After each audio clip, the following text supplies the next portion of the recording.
2024 সালের জুলাইয়ে ছাত্র জনতার অভ্যুত্থানে আওয়ামী লীগ সরকারের পতনের পর থেকেই ভারতের সঙ্গে বাংলাদেশের সম্পর্কে টানাপোড়েন চলছে। আর সম্প্রতি বাংলাদেশের কয়েকটি সীমান্তে ভারতের কাঁটাতারের বেড়া দেওয়ার চেষ্টা নিয়ে সেই উত্তেজনা আরও বেড়েছে। আজ সোমবার ভারতের আর্মি ডে উপলক্ষে সংবাদ সম্মেলন করেন ভারতের সেনাপ্রধান উপেন্দ্র দ্বিবেদী।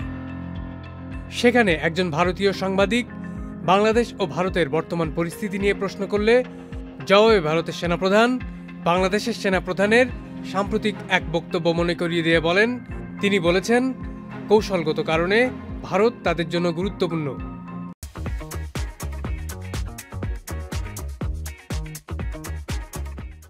তাই তাদের দিক থেকেও বিষয়টা একই, আর কৌশলগত কারণেও বাংলাদেশ তাদের জন্য গুরুত্বপূর্ণ। জেনারেল দ্বিবেদী বলেন, বাংলাদেশ তাদের প্রতিবেশী। বাংলাদেশের খুব ছোট্ট একটি অংশ ছাড়া পুরো সীমান্ত জুড়েই রয়েছে ভারত। আর সবসময় দুদেশকে একই সাথে থাকতে হবে, একে অপরকে বুঝতে হবে, আর এমন কোনো কিছু করা উচিত হবে না যাতে দুদেশের সম্পর্কে নেতিবাচক প্রভাব পড়ে। এছাড়া দুদেশের সেনাবাহিনীর মধ্যে কোনো সমস্যা নেই দাবি করে জেনারেল দ্বিবেদী বলেন, বাংলাদেশে যখন ক্ষমতার পালাবদল হয় তখন থেকেই তিনি বাংলাদেশের সেনাপ্রধানের সঙ্গে নিয়মিত যোগাযোগ রাখছেন।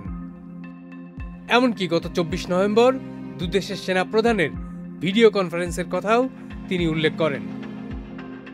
দুদেশের সেনাবাহিনীর মধ্যে সহযোগিতায় তিনি কোনো সমস্যা দেখছেন না উল্লেখ করে বলেন, বর্তমান পরিস্থিতির কারণে শুধু যৌথ মহড়া সাময়িকভাবে স্থগিত আছে, তবে পরিস্থিতির উন্নতি হলে যৌথ মহড়াও আবারও শুরু হবে।